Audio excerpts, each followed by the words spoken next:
Հայրասողիկ կուզեինք մեկնաբանել երեկվա այն իրադարձությունները, որ եղավ Մայրաթոռում, մի կողմից ոտնձգություններ Մայր տաճարի նկատմամբ, մյուս կողմից հավատավոր ժողովուրդը իր հավատարմությունն էր հայտնում թե Մայր եկեղեցուն, թե Վեհափար Հայրապետին։ Շատերը ասում են, որ 3 ամոթի օրերից շատերը ասում են, որ եւս մեկ անգամ ապացուցեց, որ իր Մայր եկեղեցին անսասան է եւ Վեհափար Հայրապետի կողքին է հայ ժողովուրդը։ Ձեր գնահատականը ինչպիսին է։ Մայրաթոռ Սուրբ Էջմիածինը համայն հայության հոգևոր կենտրոնն է եւ այստեղ գալիս ենք աղոթքի, գալիս ենք մեր անհատական եւ համազգային ուխտը նորոգելու։ Հետեւաբար, ինչպես ասել եմ, հիմա նորից կկրկնեմ, նրանք ովքեր գալիս են Սուրբ Էջմիածին հավատարմությամբ, նվիրումով,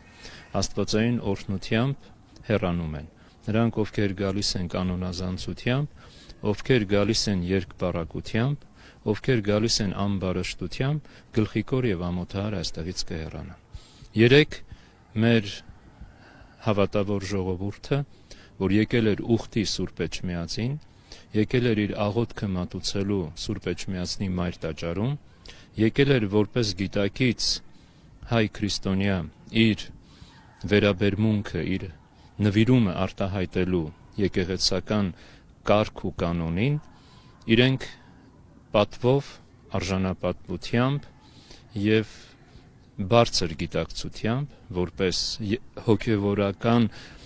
հոգևոր կյանքի մեջ եղող անձ, որպես հավատացյալ, որպես նաեւ հայրենի երկրի քաղաքացի, իրենց վերաբերմունքը արտահայտեցին։ Իրենց վերաբերմունքը արտահայտեցին բոլոր այն ոտնձգությունների, բոլոր այն հարձակումների դեմ, որոնք գիտակցորեն կամ անգիտակցորեն այսօր մեր իրականության մեջ տեսնում ենք եւ որի համար մենք ցավ ենք ապրում։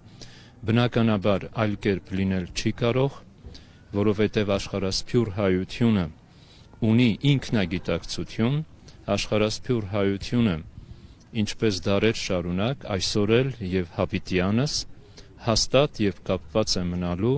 Սուրբ Գրիգոր Լուսավորչիաչին եւ Մայրաթոռ Սուրբ Էջմիածնին։ Մեր առջեւ այսօր անձային խնդիրներ չեն։ Այսօր խնդիրը եկեղեցու ինքնիշխանության, եկեղեցու կարգավորության, պահպանության հարցն է։ Եկեղեցին դարեր շարունակ փորձությունների միջով է անցել, բնականաբար անցնում է այսօր եւ անցնելու է վաղը, բայց միշտ որոշ է եւ հստակ է, եկեղեցին այդ փորձությունների մեջ չի ընկրկում,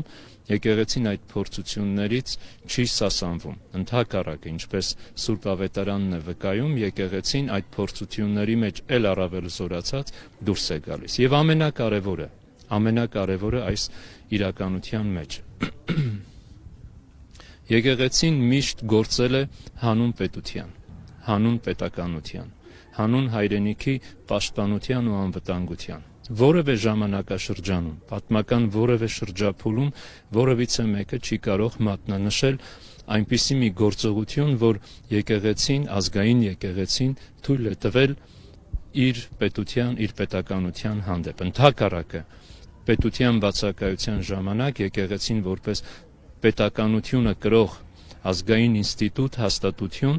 պետության ֆունկցիան իրականացրել է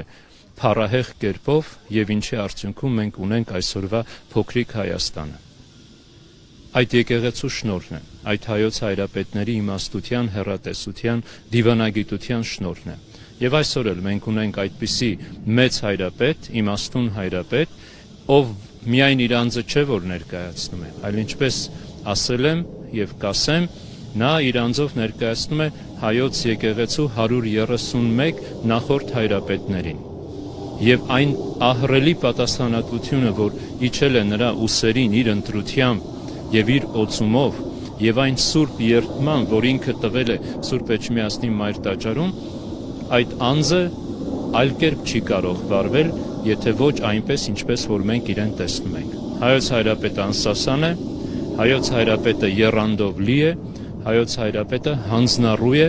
ցկյանս իրականացնելու իրեն վստահված, իրեն շնորհված այդ աստվածային առաքելությունը։ Հայրասողիկ իսկ ինչպես կգնահատեք եպիսկոպոսների եւ քահանաների երեկվա քայլերը, պահվածքը, մասնավորապես իրենք իրավապահ համակարգի ուղեկցությամբ երեք եկան մայր տաճար, արդյոք իրենց առջև դռները փակեր, որ պետք էր իրավապահ համակարգը, ազգային անվտանգության ծառայությունը, օպերատիվ բլոկը իրենց համար ճանապարհ հարթեր, որպեսզի իրենք գային, թեկուզ վեհափառ Հայրապետի հրաժարականի պահանջով նամակ փոխանցեին։ Եվ ընդհանրապես իրենց այդ նամակի բովանդակության վերաբերյալ, որ պահանջեցին վեհափառ հրաժարականը, նաև նշեցին, որ հաջորդը իրենք են գալու այստեղ միասին պատարակ անցկացնելու ժամերգություն։ Մենք երեք բոլորս ականջալուր եղանք վեհափառ Հայրապետի իմաստուն պատգամին եւ վեհափառ Հայրապետը որպես հայր, որպես հայրապետ խոսք ուղեց նաև այդ կանոնազանց սրբազաններին իրեն հատուկ վեհությամբ արտաբերելով սրբազան հայրեր դիմելաձևը եւ կոչ արեց այդ սրբազան հայրերին վերադառնալու կանոնական դաշտ եւ եթե ունեն որևէ խնդիր, որևէ բողոք, որևէ անհանգստություն,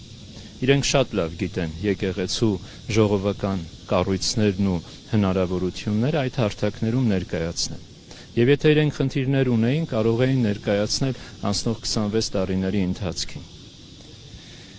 Ես չեմ ուզում մեկնաբանել որևէ մեկի գործողությունն ու որևէ մեկի անձը, ընդամենը կարձանագրեմ մեր հավատավոր ժողովրդի վերաբերմունքը եւ կեցվածքը։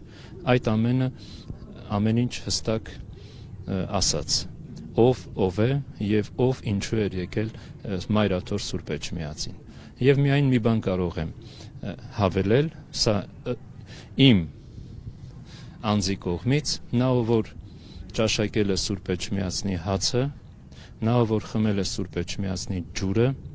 նա ով կայացել է որպես գիտակից անձ Սուրբ Էջմիածնում, անցնելով հոգևոր ճեմարանի այդ դպրոցով, նա ով կայացել է որպես եկեղեցական, վեհափառ Հայրապետից իջնող շնորհով ձեռնադրվելով եւ օծվելով, նա չի կարող հայտնվել այն հանգամանքի մեջ, այն վիճակում, որ այսօր հայտնվել են ձեր հիշատակած անձնավորությունները։ Մենք որպես եկեղեցական, անսալով մեր Հայրապետի հորդորին եւ կոչին, մեր ամենօրյա աղոթքների մեջ հիշում ենք եկեղեցու ուղեցրից դուրս եկած բոլոր անձանց, որպեսզի նրանք անդրադառնան, գիտակցեն եւ զղջումով ու ապաշխարությամբ վերադառնան։ Իսկ եթե չպետք է վերադառնան, ուրեմն այն ինչ որ կվճռվի արդար է եւ շիտակ։